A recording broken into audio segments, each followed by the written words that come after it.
So question 6 is where they give you a flower pot or box that is filled up to a certain height.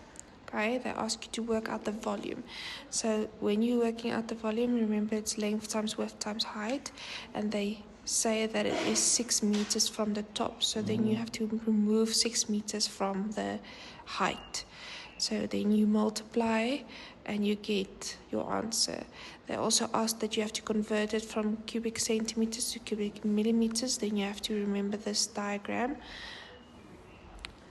And then you check from centimeters to meters, you multiply by 1,000, meaning you add 3 zeros. Then 6.2, they want to know how much wrapping paper is for her brother's present. Then you have to remember the surface area formula. You fill in the length, the width, and the height in the correct places.